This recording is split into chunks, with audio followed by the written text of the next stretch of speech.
Bonjour à tous, merci d'être aussi nombreux présents pour venir nous écouter aujourd'hui. Contrairement au talk d'habitude en IA, où vous entendez parler de modèles, vous êtes en train de parler d'innovation sur l'IA, nous on va parler aujourd'hui beaucoup plus d'éthique et comment arriver à intégrer des pratiques éthiques quand vous construisez vos IA et en quoi c'est des enjeux actuels qu'il faut prendre en compte quand vous construisez vos IA. C'est un constat simple, pourquoi on a fait ce talk-là, parce que finalement dans la presse, on entend tous parler de succès de l'IA, que ce soit des détecteurs de cancer pour arriver à mieux soigner les patients, que ce soit les voitures de Google qui ont parcouru plus de 8 millions de kilomètres sur les routes en toute autonomie, ou même AlphaGo, la fameuse IA de DeepMind qui permet de battre des joueurs professionnels de Go, en trouvant même de nouvelles stratégies qu'aucun joueur n'avait trouvées jusqu'à présent.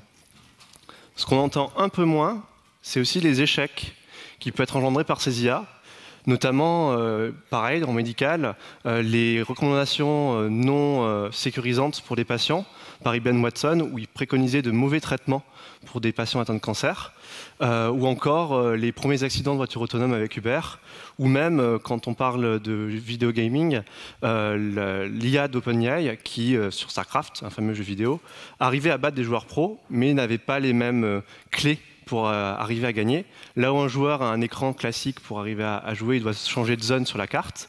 L'IA avait accès à l'API, donc finalement un temps beaucoup plus réduit et beaucoup plus d'informations d'un coup. Ça fausse pas mal le résultat d'une compétition sportive, e-sport du moins. Ou encore des choses encore plus drôles, de type Amazon Alexa, qui, par les pubs aux USA, commandait des millions de maisons de poupées suite à la pub dans les foyers qui étaient équipés d'Alexa. Tous ces éléments-là, finalement, c'est des bugs en production ou de mauvaise conception. Et c'est justement ça qu'on va essayer de détailler aujourd'hui ensemble. Alors moi, je me présente, je m'appelle Mélanie Ducoff. Je vais apporter un point de vue un petit peu technique.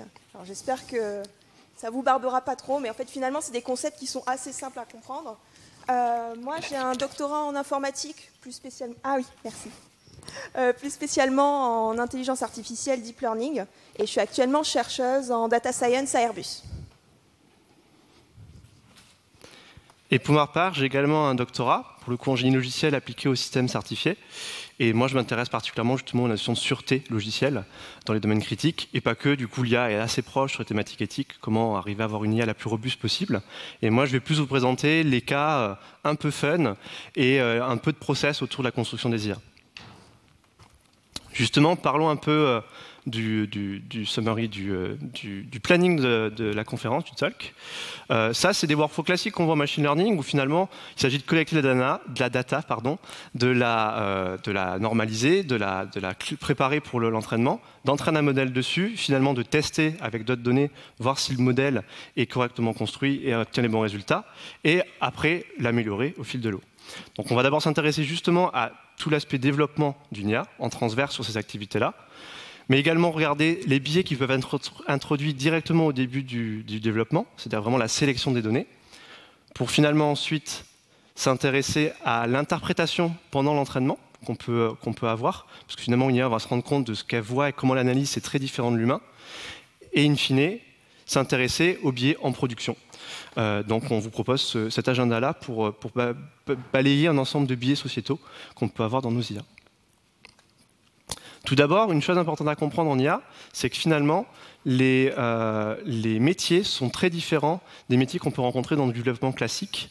C'est-à-dire que là, aux États-Unis, ils rangent sur entre 6 et 8 métiers différents autour de l'IA. Là où en Europe, on est un peu moins conscient de ces aspects-là, où Airbus ou une SS2I locale pourrait dire qu'ils embauchent un data science. Aux États-Unis, ça a un vrai sens, c'est un vrai métier. Et derrière, il y a des data analysts, il y a des data engineers, il y a des scientists autour du machine learning. Et cette distinction-là, elle est importante parce que finalement, si vous ne la faites pas, c'est un peu comme si vous cherchez un développeur qui fait tout. Il fait l'architecture, il fait le développement, il fait le testing, il fait la maintenance, et il est performant dans tout, et c'est un leader dans tous ces domaines-là. Évidemment, ce n'est pas possible, enfin, j'espère qu'on en est tous convaincus. Et le problème qu'il y a en IA, c'est que les biais qu'on peut introduire, ils se passent à chaque métier. À chaque métier, on est en relation avec des data, avec des modèles mathématiques, et ces biais, du coup, si on cherche une personne idéale qui sait faire tout parfaitement, évidemment, il aura moins de connaissances sur certaines thématiques, et donc c'est très important d'arriver à savoir où on est bon et là où on est un peu moins bon et où c'est moins son métier. Je vous parle de biais depuis tout à l'heure, mais finalement ça me paraît important de vous définir ce que c'est un biais. Si on prend le sens mathématique, en statistique, un biais, c'est quand il y a une différence de comportement sur un résultat, sur une analyse qu'on essaie de faire, entre l'échantillon qu'on a pris pour faire cette étude et la population qu'on cherche à représenter. Et cette différence, elle introduit du coup un manque de représentativité dans les données, qui donc distord le résultat final. Et des chercheurs qui sont autour du médical et de l'éthique, donc gros aspect pour arriver à prendre des minorités en compte, notamment, Alice Popejoj, elle dit finalement que le problème avec les biais, c'est qu'on ne sait pas qu'ils existent. On sait qu'il y en a potentiellement, mais on ne sait pas les qualifier, on a du mal à les appréhender, du coup, on ne sait pas ce qu'on ne sait pas. Et c'est toute la difficulté des biais. La grande question qu'on va se poser du coup, c'est est-ce qu'on est capable de les anticiper, ces biais? Est-ce qu'on a des méthodes, des outils qui nous permettent d'essayer de mieux les appréhender et de proposer des modèles, des datasets plus pertinents pour éviter des biais? Tout d'abord, on va s'intéresser au process. Comment faire rentrer de l'éthique dans le développement des IA? Et si on regarde une étude qui a été conduite par le MIT, c'est l'étude qui s'appelle The Moral Machine, vous avez peut-être entendu parler. C'est un site web où ils ont conduit une étude sociétale à l'échelle de la planète, où des gens pouvaient, à partir d'éléments scénaristiques, déterminer pour eux ce qui était le plus moral s'il devait y avoir un accident. Par exemple ici, on sait qu'il y aura un accident, c'est un fait, il y aura une occurrence. Est-ce qu'on sacrifie plutôt les piétons, plutôt les passagers? Et on joue sur plusieurs critères. On met des animaux en jeu, on met des gens athlétiques par rapport à ceux qui sont en surpoids, on met des gens âgés par rapport à des gens en bonne santé, des gens jeunes, des gens éduqués par rapport à des gens un peu moins éduqués, et des gens qui respectent la signalétique de ceux qui ne la respectent pas du tout, et on voit comment ça se comporte. Ce qui fait que derrière, quand vous regardez, vous, à l'échelle individuelle, ça vous donne une échelle de valeur, entre guillemets, qui vous permet de vous dire que vous avez tendance à favoriser plus la masse à préserver plutôt qu'un individu particulier, ou alors que finalement, ce qui vous importe, c'est plutôt les femmes que les hommes, ou même que c'est très important pour vous de respecter la signalétique, tant pis, celui qui ne la respecte pas, il passe à la trappe. Et la question qui se pose, c'est que là, ok, on arrive, nous, individuellement, à se dire c'est ça mes valeurs, c'est ça qui est important pour moi quand je prends une décision. Pour autant, quand on parle de véhicule autonome, cette décision-là, il va falloir arriver à l'impliquer dans la voiture et que ce soit l'IA qui la prenne en compte. Et à ce moment-là, on peut se poser la question de qui doit prendre ces choix éthiques. Est-ce que c'est le gouvernement qui doit établir des lois? Est-ce que c'est les assurances qui, finalement, sont eux qui auront, en cas d'accident, le plus gros impact financier derrière à ce niveau-là? Donc, est-ce que c'est eux qui doivent le prendre en compte? Le créateur, donc le manufacturier en automobile, qui va être amené à concevoir cette IA-là, ou même les passagers, où on pourrait imaginer un bouton qui tourne en fonction de ce qu'on a comme valeur. C'est vraiment des trucs qui existent, il y a des gens qui se posent ces questions-là. Et on se rend compte que la question n'est pas universelle. La réponse à la question n'est pas universelle. L'étude qu'ils ont conduite avec un très beau papier dans Nature en 2018, ils ont analysé toutes les données qu'ils ont collectées avec ces différents scénarios sur le site web, et ils se sont rendus compte qu'il y avait 3 clusters de courants éthiques, entre guillemets. Typiquement, que les USA et l'Europe avaient plus favorisé les jeunes et plutôt tué les personnes âgées, là où le Japon, surtout pas, on ne touche pas aux personnes âgées. La Colombie a beaucoup plus tendance à sauvegarder, à préserver les personnes qui ont un haut niveau d'études, pendant que la Finlande, eux, peu importe, tout le monde doit être préservé au mieux, peu importe le niveau d'études. Et l'Afrique du Sud, ou même la France, a tendance à préserver les femmes, voire les animaux. Voilà, ne me demandez pas pourquoi. Et là, la question du coup qu'on se dit, c'est, on se rend bien compte qu'en tant qu'assureur, en tant que manufacturier, en tant que gouvernement, c'est dur d'arriver à représenter les citoyens, ou la population, les clients que vous ciblez, de façon absolue. Il y a un vrai parti pris à prendre en fonction de la population cible des pays, pour le coup, là, si on prend en compte cette étude-là. Si on dézoome du secteur automobile et de l'IA, il y a des choses qui existent, notamment en études cliniques, donc en médical, où pour faire des études cliniques, il s'agit d'être apte sur 2 thématiques distinctes. Une technique, on va faire une review scientifique et de faisabilité et de sûreté du dispositif qu'on cherche à tester sur un humain ou un animal. Mais ce n'est pas suffisant. Ce n'est pas parce que techniquement c'est faisable qu'on va vraiment le faire. Derrière, il y a des comités éthiques qui sont composés de personnel médical, donc du coup des professionnels du domaine, mais aussi de citoyens, plutôt des patients du coup dans ce contexte-là, qui vont être amenés à juger un protocole clinique sur plusieurs critères, sur le coût-bénéfice. Qu'est-ce qu'on en tire de l'étude par rapport à quel risque pour les populations sur lesquelles on va conduire l'étude, la qualité de l'information présentée pour que le dossier soit de meilleure qualité et le moins interprétable possible, Tous les éléments de recrutement de patients, donc la collecte des données, enfin la collecte des patients et donc des données qu'on va pouvoir exploiter derrière, les modalités de consentement, un tas d'aspects et même jusqu'au suivi de l'expérimentation qui permet d'à tout moment, à la conception du protocole expérimental jusqu'au déroulé du protocole et l'étude finale, d'attester qu'on a une éthique qui est prise en compte à la fois par les professionnels du médical, mais aussi par les patients. Du coup, maintenant, on se dit, si on réutilisait ça en IA, Google a essayé. Google, ils se sont dit, OK, on va faire de l'IA éthique. Comment on va faire? On va se dire qu'on va faire un white paper sur 6 ou 7 pratiques qu'on veut dans nos IA que l'on développe. Ça a été du style, on veut que ça soit bénéfique socialement, on veut ne pas renforcer et surtout ne pas créer de biais unfair, on veut qu'elle soit testable et qu'elle soit sûre, les IA qu'on construise. Donc tout un tas de guidelines comme celle-ci que je vous présente sur le slide. Le problème qu'il y a eu, c'est qu'une semaine après la création du comité qui était en charge de reviewer les dossiers internes pour valider que ça répondait au white paper, le comité s'est retrouvé dissous.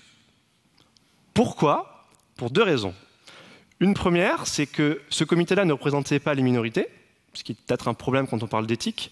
Ça veut dire que les populations chinoises, afro-américaines, étaient mal représentées et les populations caucasiennes surreprésentées. Et pire que ça, c'est que dans ces populations caucasiennes, il y avait une surreprésentation de l'extrême droite. Finalement, il y a beaucoup de biais dans la construction du comité. Ce qui fait que, au bout d'une semaine, ils l'ont arrêté, mais ça fait quand même partie des questions qu'on va se poser de finalement créer un comité éthique. C'est pas si simple, il faut arriver à représenter ce qu'on cherche à juger derrière, les gens soient représentatifs. Et est-ce qu'on a envie de représenter toutes les parts de la société? Typiquement l'extrême droite, est-ce que c'est une valeur que l'on veut porter à travers des comités éthiques, ou plutôt, grâce à ces comités éthiques, essayer de la canaliser et d'avoir une meilleure bienfaisance dans ces comités-là? C'est des vraies questions où je n'ai pas la réponse et je serais ravi d'en discuter aux office hours avec ceux qui ont un avis plus tranché. Maintenant, on va parler un peu plus des données sur la sélection des données, des biais sur la sélection des données. Si on regarde un peu, finalement, des analyses de reconnaissance faciale, on sait le faire depuis les années 90. Mal, certes, mais on savait le faire.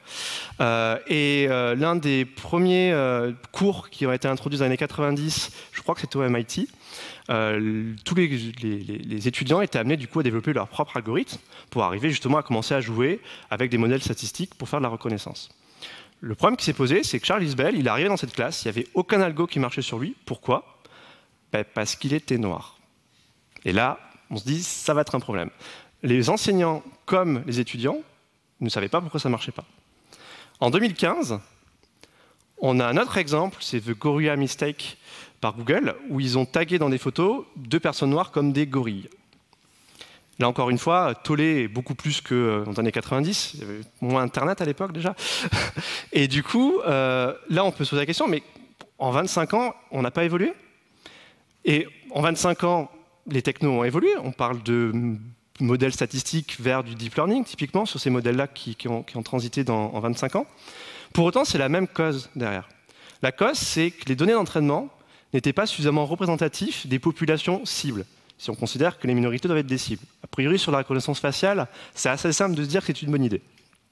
Et pour le coup, ça ne vient pas du coup du modèle en lui-même, mais vraiment des données sur lesquelles il était entraîné. Un autre exemple parlant, c'est l'exemple de l'IA de recrutement par Amazon.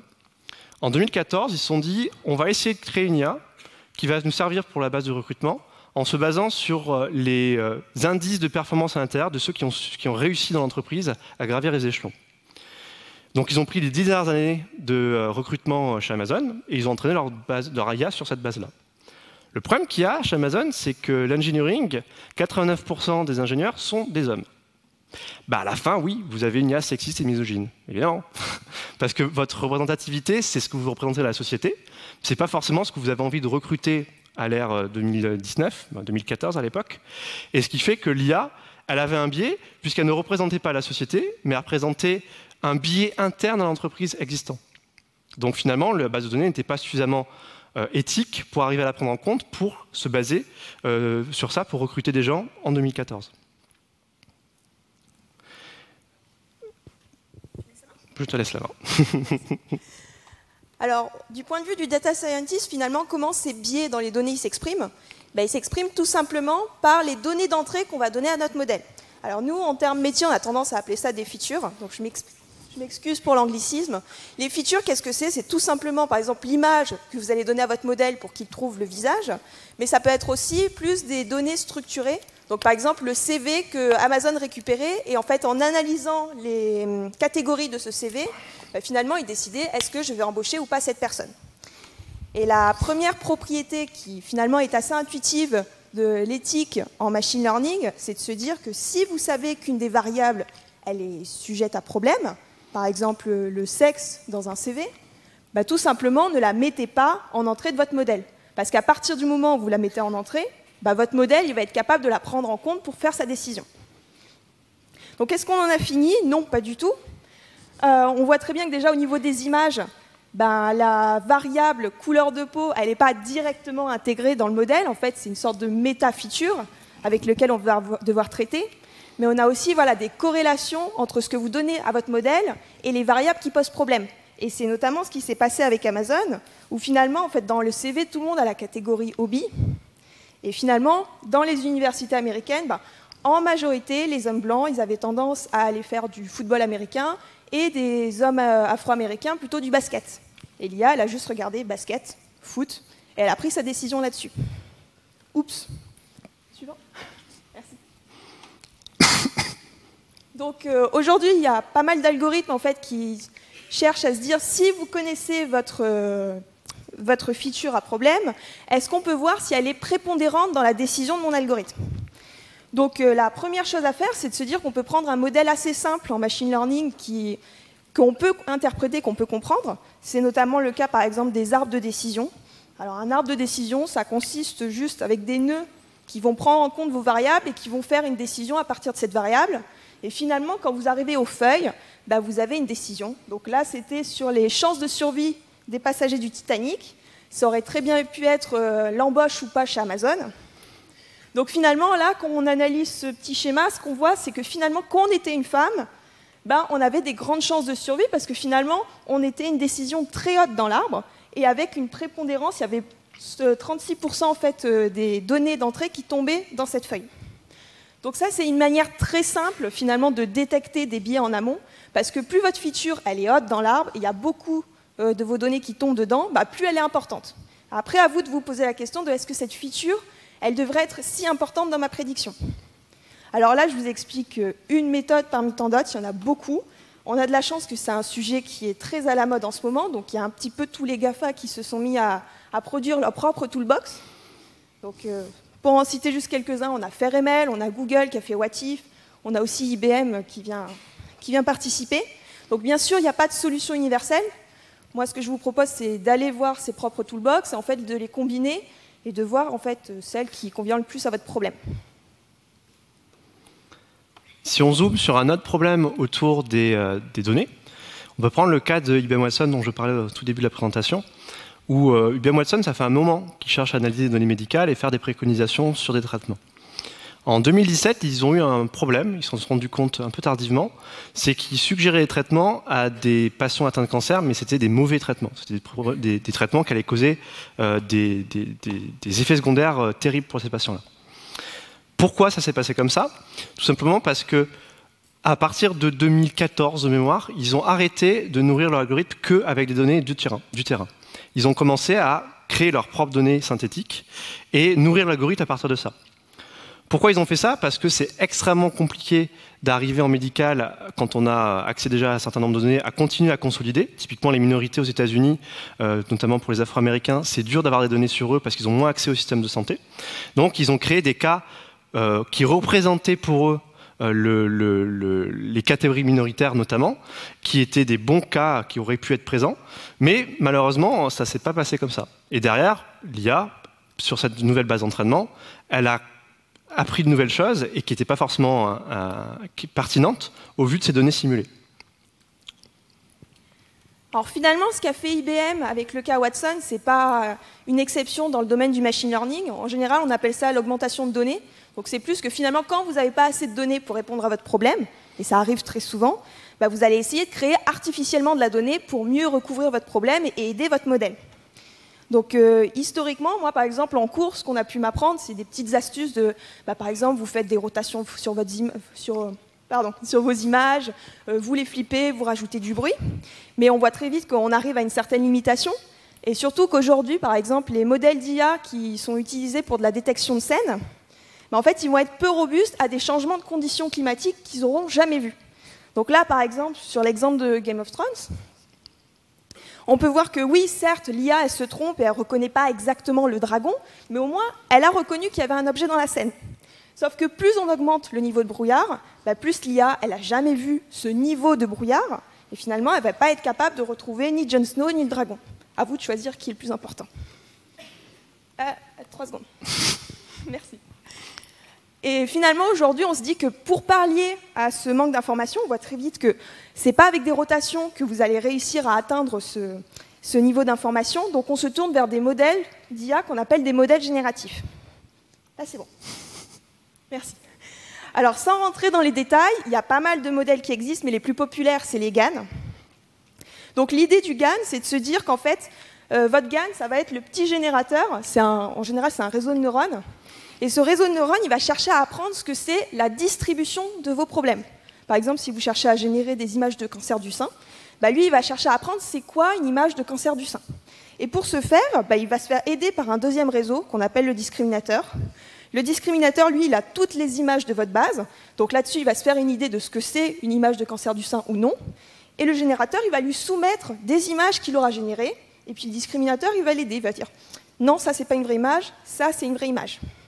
Et finalement, il va y avoir ce processus itératif qui va aider le générateur. Et à la fin, quand on juge que le modèle il est suffisamment bon, votre générateur il va être capable de vous générer des images qu'il n'aura jamais vues.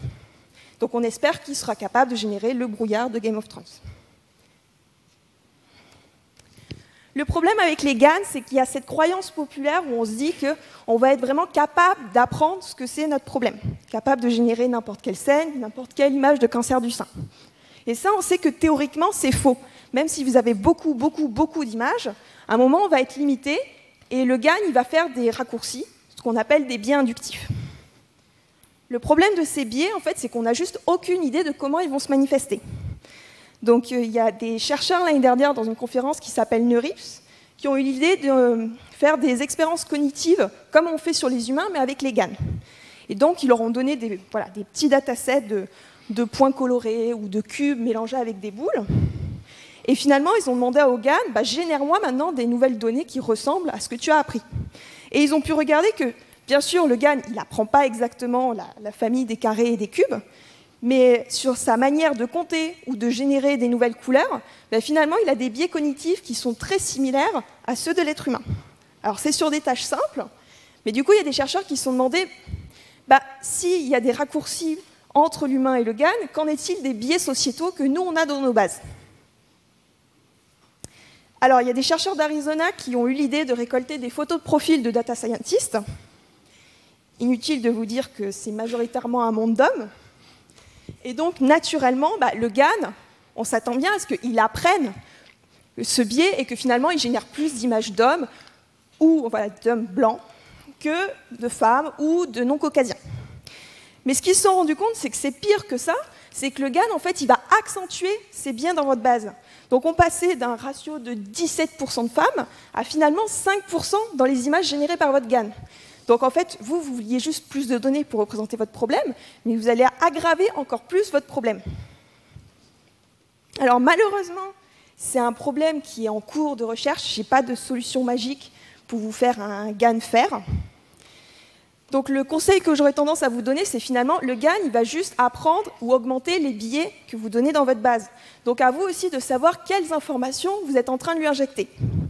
Alors, bien sûr, les gens me diront, oui, mais on est à l'ère du big data, et quand j'ai 1 million d'images dans ma base, c'est un petit peu dur de me rendre compte de ce que je suis en train de donner. Donc on n'a pas des méthodes parfaites, mais on a des méthodes de visualisation de ces gros volumes de données, notamment sur les images, où l'idée, en fait, c'est qu'on a ces processus de ce qu'on appelle des prototypes et des critiques, où en fait les prototypes, ça va être un algo d'IA qui va vous chercher les images qui sont le plus représentatifs de la normalité de vos données. Donc là, par exemple, on peut voir que les prototypes, c'est des mignons petits chats dans la nature. Et ces petits chats, ils peuvent montrer que finalement, on va peut-être avoir un biais parce qu'ils sont souvent avec de la pelouse. Donc peut-être que l'IA va plus apprendre à détecter la pelouse que le chat en lui-même. Mais finalement, il n'y a pas que la normalité dans nos données, et quand vous faites de l'éthique, il faut penser aux minorités. Et donc on a aussi des méthodes pour aller chercher ce qu'on appelle des critiques, des cas rares dans la base, un petit peu les extrémités, pour aussi se rendre compte de qu'est-ce qui est sous-représenté et que mon GAN risque de louper. Merci. À un moment, vous avez beau avoir fait tous les efforts du monde sur vos données, peut-être que ce n'est pas vous qui avez collecté vos données, que vous allez être limité. Et donc maintenant, il y a aussi des méthodes qui se basent sur comment augmenter les... Pas augmenter. Comment traiter le problème des biais au moment de l'entraînement des modèles d'IA. Donc un cas assez populaire en fait, qui s'appelle le cas Compass. Compass, c'est un algorithme de machine learning qui est utilisé dans le système judiciaire américain pour décider de s'il y a un risque de récidive d'un prisonnier. Donc probablement aussi pour permettre de libérer ou non des prisonniers. Et on se rend compte que déjà, assez intuitivement, le cas Compass, il est très biaisé. Et il a tendance en fait à favoriser des hommes blancs qui auraient récidivé contre des hommes noirs qui n'auraient pas récidivé. Et là-dessus, en fait, l'éthique en machine learning a proposé des propriétés d'éthique à préserver sur ces modèles que vous pouvez appliquer ou pendant l'entraînement ou après l'entraînement. Donc parmi ces propriétés, je vais surtout en citer 3.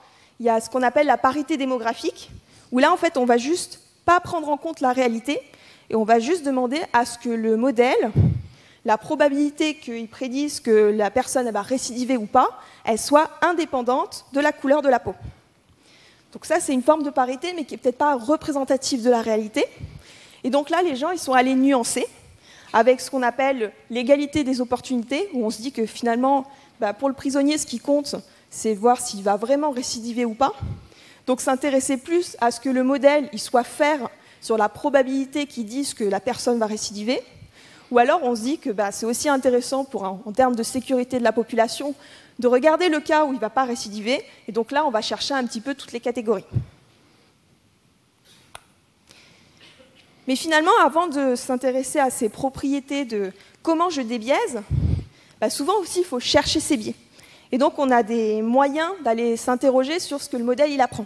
Parce que naïvement, quand on montre à un utilisateur la façon que Uber il détecte des panneaux de circulation ou des voitures dans la rue, on a tendance à faire confiance à l'IA et à se dire « c'est bon, mon IA, elle a compris le problème, donc allez, roule ma boule ».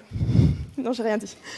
Et finalement, en fait, l'IA, ce qu'elle voit, c'est pas la vidéo comme on peut voir sur le côté, c'est plus des notions de capteurs, de senseurs. Et donc, on sépare finalement le raisonnement que l'IA apprend entre les senseurs et la décision finale. Et elle peut très bien être biaisée, cette décision. Donc, en machine learning, on a tout un pan de la littérature en fait, qui s'appelle l'explicabilité de l'IA et qui s'interroge à comment je peux expliquer à un utilisateur finalement la décision de mon IA et comment elle a fait pour prendre cette décision. Alors, dans le cas le plus simple du monde, l'IA, ça peut juste être une droite. Donc quand votre problème, finalement, c'est un... Là, j'ai pris un cas binaire de reconnaître des images de chiens ou de chats. Votre modèle le plus simple, ça va être une droite qui va séparer l'espace des chiens et l'espace des chats. Et dans ce cas-là, comment j'explique mon modèle? Juste à travers, en fait, l'équation de cette droite. Et puis, on peut se rendre compte que, du coup, si x1 augmente, ça va plus expliquer les chiens. Si x2 augmente, mais moins important que x1, ça va aussi expliquer le modèle. Il faut que je rapproche le micro. Voilà. Mais malheureusement, bien sûr, en IA, en fait, on a rarement des modèles linéaires. On a des choses beaucoup plus compliquées avec des courbes. Et pire encore, c'est qu'actuellement, on utilise des modèles où on est incapable de comprendre la forme de cette courbe. Donc, difficile de l'expliquer. Alors, une des méthodes les plus populaires pour expliquer les modèles de deep learning, c'est de se dire pourquoi Snoopy a été prédit comme un chien. En fait, merci. En fait, je vais reprendre la même méthodologie que pour les classifieurs linéaires, mais je vais aller zoomer sur mon classifieur. Donc, je vais zoomer sur Snoopy, et finalement, je vais aller générer localement des exemples autour de Snoopy. Donc, avec un peu de chance, je vais avoir des chiens qui vont sortir, et des chats qui vont sortir. Et à partir de ces voisins, En fait, c'est un modèle qui s'appelle Lime et qui va apprendre une décision linéaire locale. Et c'est cette décision linéaire qui va expliquer pourquoi votre modèle il a prédit Snoopy comme un chien. Est-ce que ça marche en pratique? Alors, on a tendance à dire que oui. Là, j'ai deux exemples. Un premier exemple avec un modèle de deep learning, je crois que c'est VGG, si je ne dis pas de bêtises, pardon pour ceux qui connaissent.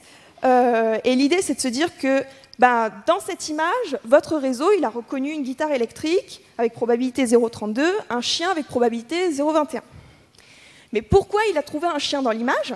En fait, en appliquant Lime, on peut se rendre compte qu'il a prédit qu'il y avait un chien parce qu'il a vu la tête de chien. Donc c'est super. Ça veut dire que... Ah mince. Ok. Et réciproquement, on peut utiliser ces explications pour trouver un bon d'un mauvais classifieur. Donc là, par exemple, on a une explication sur une base reconnaître des loups, des chiens. Et en fait, cette base, elle est très biaisée parce que les loups sont toujours entourés de neige. Donc un mauvais classifieur, il va aller trouver la neige. Mais finalement, en fait, ces méthodes, elles ont leurs limites. Alors, il n'y a pas que Lime, il y en a pas mal dans la littérature. Mais ce que les chercheurs ils se sont rendus compte, c'est que ces méthodes, elles ne sont pas stables. Donc là, finalement, elles ont tendance à vous présenter une carte de chaleur de où est-ce que le réseau il a regardé pour faire sa prédiction. Mais vous, il vous suffit de modifier légèrement votre image pour qu'aux yeux du réseau, un lama reste un lama. Mais aux yeux du réseau, finalement, l'explication, elle n'est pas du tout sur la même zone de l'image. Au point que finalement, ils ne regardent même pas le lama pour prédire qu'il y a un lama. Donc ça remet en question finalement la confiance qu'on peut avoir dans le raisonnement de ces IA. Je vais être un peu moins pessimiste que madame, tout de même. L'industrie mobile s'intéresse à cette thématique-là parce que justement, on parle de systèmes qui vont être certifiés, en tout cas on l'espère, pour arriver à mettre des produits sur le marché qui auront notre vie en jeu. Et Uber, ils ont sorti un framework récemment où ils proposent, à partir de données collectées sur le terrain, à partir d'un véhicule qui a tourné, de représenter dans un environnement graphique les données collectées et d'essayer de comprendre les sensors qu'ils ont analysés, comment a réagi l'IA en conséquence, même si ça reste des cubes et que ça restera très gros gain, c'est pas vraiment ce que voit l'IA, mais au moins essayer de proposer une visualisation qui permet de mieux comprendre les prises de décision de l'IA. C'est une première tentative, c'est open source, donc tous ceux que ça intéresse, vous pouvez aller voir ce qui s'y passe. Et c'est un moyen de visualiser la donnée au niveau de l'automobile. Maintenant, on a regardé un peu data, on a regardé les modèles, on va s'intéresser plus en production, en se disant que tout s'est bien passé avec les data et les modèles. Et en production, on a des exemples. Si on revient à nos biais sociétaux, finalement, l'être humain, il essaie toujours de tourner le système dans le sens qu'il arrange. Donc on peut s'imaginer avec des véhicules autonomes que si on arrive à libérer une file où il n'y a que lui qui y va et qu'il évite les bouchons, il va être content. Du coup, on se dit, mais comment on pourrait faire pour qu'une IA évite une zone et que moi, en tant que conducteur encore avec mon véhicule, je sois du coup sur cette zone-là et que les IA ne puissent pas y aller? Tout simplement, avec 3 stickers, ça marche chez Tesla. Ça fait peur. Et leur algorithme de reconnaissance de ligne, ces 3 stickers, l'a interprété comme un changement de direction, un changement de cap, ce qui fait qu'elle a changé de voie de circulation. Et ça montre que finalement, il y avait un problème de robustesse au niveau de l'IA de Tesla. Et la problématique, ça s'appelle les exemples adversaires. C'est-à-dire que si on donne des exemples, à droite, vous voyez un stop avec quelques petits stickers. Une IA, ce qu'elle voit à l'heure actuelle, c'est 45 km/h. Autant dire que d'un point de vue sécurité, on ne va pas vraiment avoir l'effet à se compter. En bas, justement, comment générer des exemples adversaires, c'est se dire, OK, j'ai un panda, mon réseau il est confiant avec cette image de panda, je vais rajouter un bruit sur cette image-là, je vais changer et altérer les pixels. Comment va réagir le réseau? Si je choisis un bruit très spécifique, c'est ce qu'on appelle du coup créer un exemple adversaire, l'IA va penser, c'est un singe, un gibbon. Donc là, ça vous montre un peu comment c'est construit, et finalement, on parle du même modèle. C'est juste la data sur laquelle on exécute le modèle qui est changeante. Un exemple encore plus parlant en vidéo, c'est un classifieur. Il faut cliquer sur les vidéos.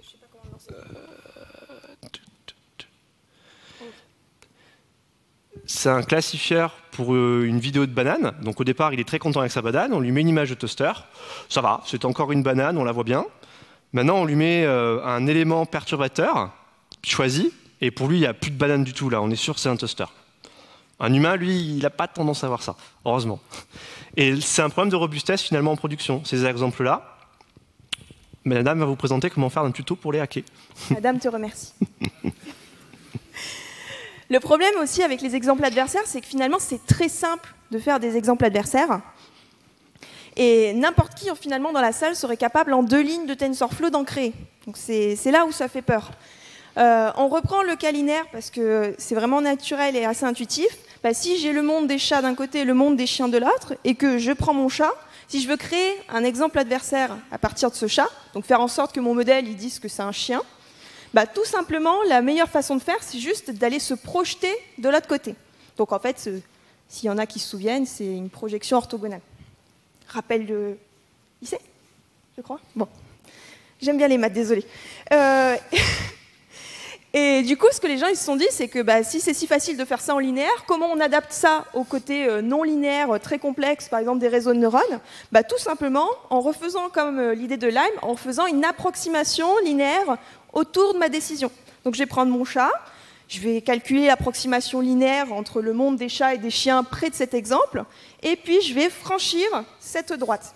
Et puis si ça ne marche pas du premier coup, bah, je vais juste repartir de ma image B, et puis je vais juste recommencer, et je peux vous assurer en fait qu'en quelques itérations, ça va être très efficace, et vous allez avoir votre exemple adversaire. Donc là, je vous ai un petit peu grugé, parce qu'on se dit que pour calculer cette droite, bah, j'ai besoin de connaître mon modèle, et pas tout le monde n'a accès à l'IA de Tesla. Mais là, pas de problème, parce qu'on a une propriété qui est super intéressante en exemple adversaire, enfin je trouve, qui s'appelle la propriété de transférabilité. Et cette propriété, elle vous dit que finalement, si vous avez des images qui sont similaires à celles que Tesla a utilisées pour son IA, si vous entraînez votre réseau chez vous et que vous créez votre exemple adversaire sur votre IA, ben finalement, cet exemple adversaire, il a de grandes chances de se transférer sur l'IA de Tesla, alors que vous ne l'aurez jamais vu. Oups. Bon, vous vous doutez bien que quand ce papier il a apparu, alors c'était courant 2012-2013, ça a posé quelques soucis. Donc là, les chercheurs se sont posé la question de, finalement, est-ce qu'on peut quand même contrer ces exemples adversaires? Et là, ça a été un peu un jeu de ping-pong. Je ne vais pas rentrer dans les détails de toutes les méthodes. Mais voilà, on a eu la découverte, un premier schéma de défense, et finalement, il y a eu d'autres méthodes d'exemples adversaires qui ont aussi popé. Et on en est encore dans le cas aujourd'hui où finalement, voilà, il y a eu un papier en 2019 où on se dit qu'on ne comprend pas les exemples adversaires. Donc, quand quelqu'un va vous dire « mon modèle il est robuste aux exemples adversaires », presque fini. Cette personne, bon, probablement qu'elle se ment à elle-même, parce qu'aujourd'hui, la réalité, c'est que vous pourrez être robuste à certains types d'exemples adversaires, mais vous ne pourrez jamais, pour l'instant en tout cas, on espère que dans le futur ça va changer, être robuste à n'importe quel type d'exemple adversaire. Et la raison, elle est simple, c'est juste qu'on ne comprend pas exactement d'où ça vient. Donc il y a des hypothèses de se dire on manque de données, ou alors on se dit que finalement c'est que ce n'est pas des données naturelles, c'est pas, vous n'obtiendrez jamais un exemple adversaire avec votre caméra par exemple. Mais il y a une autre théorie qui est arrivée courant mai et qui est assez amusante, c'est de se dire que finalement les exemples adversaires, ce n'est pas des bugs, mais c'est juste que c'est des features que le modèle utilise et qui sémantiquement pour nous n'ont pas du sens. Donc je vais essayer d'aller vite. L'expérience, elle est simple. Non, juste oui, oui, tu veux. La slide d'avant. L'expérience, elle est simple, elle est de se dire, bah, je vais entraîner mon réseau sur une base de données d'image normale, je vais créer la base adversaire, où en fait, finalement, je vais demander à ce que les oiseaux, bah, ça devienne des chiens et tutti quanti. Et là-dessus, sur cette nouvelle base adversaire, bah, ils ont créé un réseau, et ce réseau, bah, il n'y avait aucun problème à dire que les images d'oiseaux adversaires, c'était des chiens, les images de chats adversaires, c'était des oiseaux, et pareil pour les chiens. Là, tu peux changer. Merci. Mais finalement, ce qu'ils se sont rendus compte, c'est que bah, le réseau, quand vous lui donniez des images adversaires, il n'avait aucun problème à prédire que voilà, le chat adversaire, c'était un oiseau. Mais quand vous lui donniez une image normale, bah, finalement, de temps en temps, il avait tendance à dire qu'un chat était un chat. Et là, l'hypothèse actuelle, c'est de se dire que bah, finalement, sur les images adversaires, le réseau il a compris des patterns sémantiques. Un chat, ça a des moustaches, un museau, une queue. Mais finalement, la similitude qu'il trouve entre vos oiseaux adversaires et votre vraie image de chat, ben, pour nous, c'est du bruit.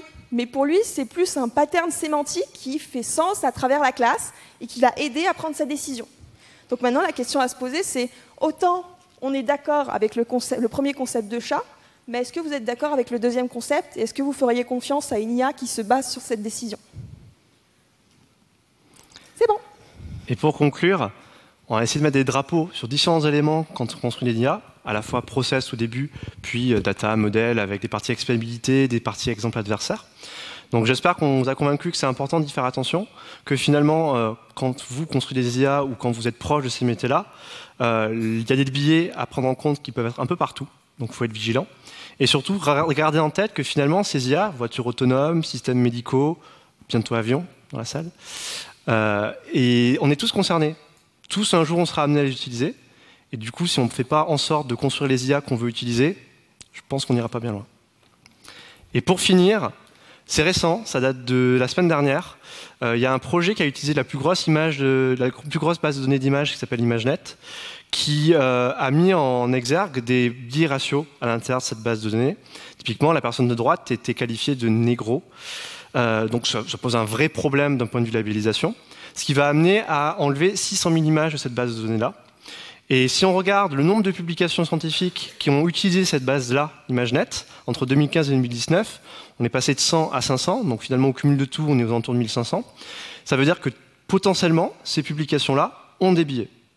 Potentiellement, vous utilisez ces publications-là dans vos métiers de tous les jours si vous faites des IA. Potentiellement, vous avez des biais. Merci.